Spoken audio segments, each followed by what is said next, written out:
이렇게 승리하고 나니까 다들 너무 좋습니다. 그리고 여러분의 상여금은 22일날 지급된다고 알고 있습니다.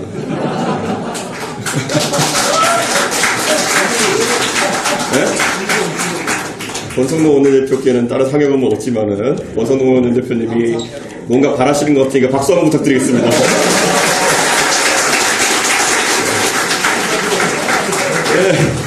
사실 지난 대선과 지선을 겪으면서 전국을 돌면서 우리 사무처 당직자들 또 그리고 그 지역의 당직자들과 함께하면서 너무 감사했고 이 타이트한 일정을 수행할 수 있도록 도와주고 또 그리고 무엇보다 지역과 그리고 중앙에서 선거에 매진해 주신 여러분들 덕분에 우리의 승리가 영광이 있었습니다. 또 반대로 돌아다니면서 많은 숙제를 안게 된 그런 어떤 일정이었습니다.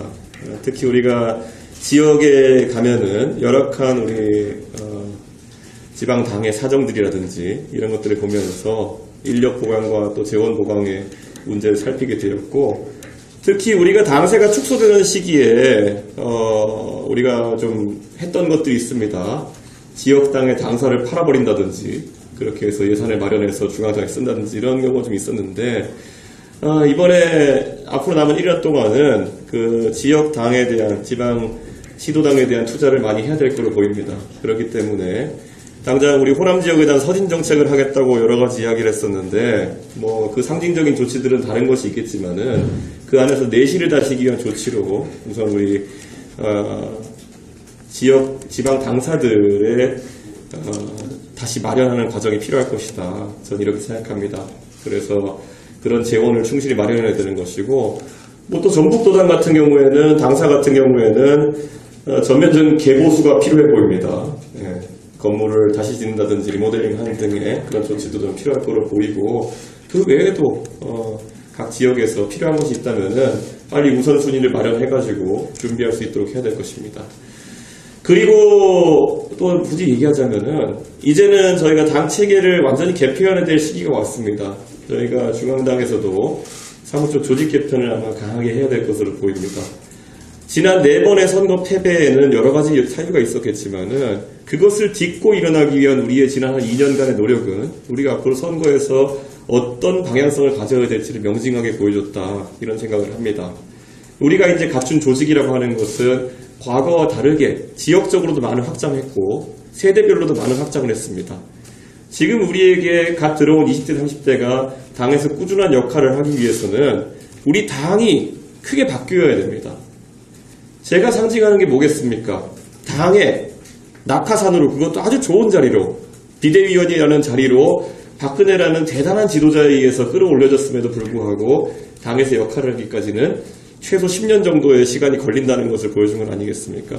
젊은 세대에게 모두 그런 10년을 강요할 수는 없는 노릇인 것이고, 저희가 더 빠르게 어떤 당에 적응할 수 있는 그런 시스템을 마련할 필요가 있다, 이런 생각을 합니다. 그렇기 때문에 지금 우리가 지금까지 있었던 청년위원회, 여성위원회 조직 이런 것들을 뛰어넘는 형태의 조금 더 일과 관심사 중심으로 모일 수 있는 당 조직을 갖춰야 된다, 이런 생각을 하게 됩니다. 그리고 전통적으로 우리가 조직과 직능으로 대별되던 그런 어떤 구조도 직능은 이제 정책과 조금 더 가까운 위치로 갈 수 있도록 저희가 노력해야 되는 것이고, 조직은 조금 더 지역의 지방당과 시도당과 긴밀한 연계를 할 수 있도록 조직 개편을 해나가야 될 것입니다. 그리고 우리가 여성과 청년 같은 과거에 그런 어떤 취약 우리 세대를 공략하기 위해 했던 그런 노력들은 지금 이제 미래국으로 통합되어 가지고 움직이고 있지만은 그 조직은 더 커져야 됩니다. 그래서 그들이 당에 안착하고 실질적인 활동을 할 수 있는 단계로 가야 되는 것이지, 지금 대선과 지선에서의 젊은 세대의 일시적인 지지라는 것은 그들이 당에서 참여할 수 있는 역할을 더 만들어내지 못하면 언제든지 사그러들 수 있습니다. 젊은 세대 그리고 우리가 취약했던 여성계층 이런 분들은 우리가 단순히 표를 얻는 대상으로 생각해야 되는 것이 아니라 그들이 당에 착근할 수 있는 구조를 앞으로 1년 동안에 만들어내는 것이 중요합니다. 우리 당도 과거에, 그리고 민주당도 그들을 항상 표의 대상으로 봤기 때문에 그들이 착근하지 못하고 조직이 나중에는 분산되었던 그런 상황이 있었습니다. 앞으로는 그런 부분에 변화를 줘야 되는 것입니다. 그리고 이 자리에서 한번 우리가 또 개혁을 해야 될 부분이 있어가지고, 앞으로 우리는 선거 기계가 되어야 됩니다. 우리 당이 이번에는 정권 교체의 과정 속에서 어느 정도 그래도 바람을 탔습니다. 배는 원래 고대 시대에는 돛을 달았을 때 순풍이 불 때만 앞으로 갈 수 있었습니다. 그런데 소위 대항해 시대 이런 게 오면서 삼각돛을 달고 역풍이 와도 지그재그로 갈 수 있는 그런 어떤 기술이 발달하였고, 급기야는 나중에 증기기관이 발명되면서 역풍이 와도 앞으로 갈 수 있는 능력을 가지게 되고 나서 그 이제 선박의 운송 시스템이라는 것이 근본적으로 바뀌게 된 것입니다. 이번에 저희가 순풍을 어느 정도 타고 또는 지그재그로 가면서라도 이렇게 대선과 지선에 좋은 결과를 냈지만은 앞으로는 우리는 역풍도 뚫어낼 수 있을 정도의 당의 선거 역량을 갖춰야 된다, 이렇게 생각합니다. 지난 2016년, 2017년 우리는 아주 큰 역풍을 맞았고 그 역풍에 속절없이 밀리면서 저희가 탄핵을 맞았고 정권을 잃어버리는 상황이 있었고 그 뒤로 5년 동안 고생을 했습니다. 이제는 어떤 역풍이 온다 하더라도 우리 당의 철학을 바탕으로 그리고 선거 전략과 기술을 바탕으로 그걸 버텨낼 수 있는 당 조직을 만들어내야 합니다. 이제 와서 우리가 선거 치른 지난 1년 동안을 보면은 다시는 우리는 과거의 선거 전략으로 돌아갈 수가 없습니다. 이제는 젊은 세대를 항상 선거의 중심에 놓고 생각해야 되는 것이 우리 당의 운명이고, 이제는 우리가 이념이라든지 우리 입에서 애국이란 단어 얘기해가지고 크게 득볼 일 없습니다. 상대와의 갈등을 조장해서 애국 세력, 니네는 반애국 세력 이렇게 가른다고 해서 선거가 잘 치러질 것도 아니고, 상대를 종북으로 본다고 해가지고 크게 득볼 것도 없습니다.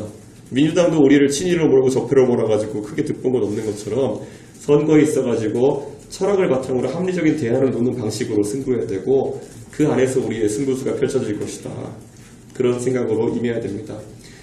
이번에 선거 과정에서 저는 당대표로서 이 전략을 수립하고 지휘하는 과정에서 우리 사무처에서 올려준 정세 보고 자료, 그리고 항상 우리가 신뢰하는 여의도 연구원의 자료들을 많이 참고해서 저희가 선거에서 이길 수 있었습니다. 그런데 이 기능을 앞으로 더 강화해야 됩니다. 전략을 강화해야 되는 것이고 미디어 기능을 강화해야 되는 것입니다. 그래서 제가 이미 일부 사무처 우리 당직자들과는 상의를 했지만은 여의도 연구원 같은 경우에도 확대 개편할 필요가 있습니다. 그래서 여의도 연구원의 정책 기능을 강화해서 지금의 여의도 연구원을 사실상의 1연구원 기능을 하도록 하고, 여론조사 기능과 그리고 홍보 기능 그리고 IT 관련 연구 기능 등을 통합해가지고 선거 전략을 주로 연구하는 제2연구조직을 만들 필요가 있다는 생각을 합니다. 이런 변화들 앞으로 1년여의 시간 또 그 뒤에도 꾸준히 이끌어 나가야 저희가 벌써 1년 반 앞으로 다가온 총선에서 승리를 일궈낼 수 있다, 이렇게 생각합니다. 저는 다시 말씀드리지만 1년 반 뒤의 총선은 저희가 여당으로서 집권 2년을 마친 뒤에 벌어지는 그런 선거입니다. 그때 당연히 저는 윤석열 정부의 성공으로 순풍이 불 것이라 기대하지만은 그 당시에 어느 정도의 순풍이 불지, 때로는 일시적인 정치적 상황 때문에 우리가 역풍을 뚫어내고 선거해야 될지도 모르는 일입니다. 탄탄한 당의 역량을 갖추고 우리가 선거를 다시 대비해 나가야 되는 그런 시점이다, 이렇게 말씀드리겠습니다. 그리고 뭐 일부 이제 사무처 국들과는 공유가 됐지만은 사실 우리가 96년, 97년을 거치면서 우리 당의 그 당시에 대선 자금 관련 과오로 인해서 우리의 천안연수원을 국가에 헌납한 이유로 그것은 우리의 아픈 과거임과 동시에 우리의 부족한 부분이 되었습니다.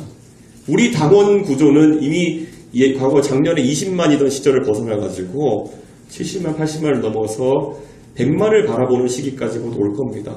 그런다고 했을 때 우리가 당원들에게 그들이 당비를 내고 단순히 투표권을 갖는 것 이상의 당원으로서의 자부심을 갖게 하기 위해서는 우리가 당의 연수원을 다시 한번, 그리고 연수 기능을 복구해내는 것이 무엇보다 중요합니다.